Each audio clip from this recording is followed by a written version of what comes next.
Hi everyone, welcome to my channel. நான் உங்கள் ராகுல். இங்கே எந்த படத்தை பற்றி பார்க்க போகிறோன்னா, நெட்ஃப்ளிக்ஸில் டேரெக்டாக ப்ரீமியர் ஆயிருக்க டெஸ்ட்டுன்ற படத்தை பற்றி பார்க்க போகிறோம்.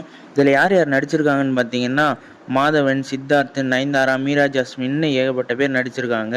இது என்ன கதைன்னா, சித்தார்த் அர்ஜுன்ற கேரக்டர் ஒரு கிரிக்கெட் பிளேயராக வராரு. அவருக்கு ஒரு பெரிய கிரிக்கெட் பிளேயராக ஆகணுன்றது அவரோட கனவு. அடுத்து பார்த்தீங்கன்னா மாதவனுக்கும் பெரிய சயின்டிஸ்ட் ஆகணுன்றது ஒரு கனவு.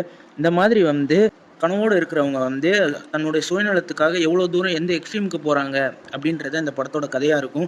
பேசிக்காக இந்த படம் சுயநலமாக ஒரு 3 பேர் எப்படி ஒரு சுயநலமாக அவங்க நல்லா இருக்கணும், அவங்க மட்டும்தான் நல்லா இருக்கணும்னு யோசிச்சு என்னென்னலாம் பண்ணுறாங்க. கடைசியில் அவங்களோட சுயநலத்துக்காண்டி அவங்க ஜெயிச்சாங்களா, அவங்களோட இதை பண்ணாங்களான்றது தான் கதையாகவே போகும். அதுவும் இல்லாமல் குறிப்பாக மாதவனோட ஆக்டிங். மாதவன் ஒரு டிரான்ஸ்ஃபர்மேஷன் ஆவார், கிரேஸ் எடுக்க மாறுவார். ஒரு வில்லனாக மாறும் போது அவருக்கு அந்த இது ஆப்டாக சூட்டாக இருந்துச்சு. மற்றபடி சித்தார்த்துக்காக இருக்கட்டும், நயன்தாராவுக்காக இருக்கட்டும், நயன்தாரா ஒரு டீச்சராக வருவாங்க, சித்தார்த் ஒரு கிரிக்கெட் பிளேயர்னு ஆல்ரெடி சொல்லிட்டேன். அவங்களோட கேரக்டர் அவங்களோட கம்ஃபர்ட் ஜோனுக்கு ஏற்ற மாதிரி பண்ணியிருக்காங்களோ அப்படின்னு தோணுச்சு. மாதவன் மட்டும்தான் அவரோட கேரக்டரை தூக்கி நிறுத்தி இந்த ஒட்டுமொத்த படத்துலையும் மாதவனோட கேரக்டர் தான் எனக்கு ரொம்ப ரொம்ப பிடிச்சிருந்துச்சு. அவருக்காண்டி கூட இந்த படத்தை ஒரு தடவை ட்ரை பண்ணலாம். ஸ்க்ரீன் பிளேயில் ரொம்ப ஸ்லோ பேஸ்டாக கோட்டை விட்டாங்க.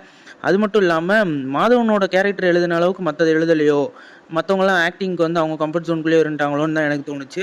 மற்றபடி வீக்கெண்டில் பார்க்குற போர் அடிச்சிச்சுன்னா அப்படி பார்க்குறதுக்கு ஒரு ஒன் டைம் வாட்சபிளான மூவி தான் இந்த டெஸ்ட்டு.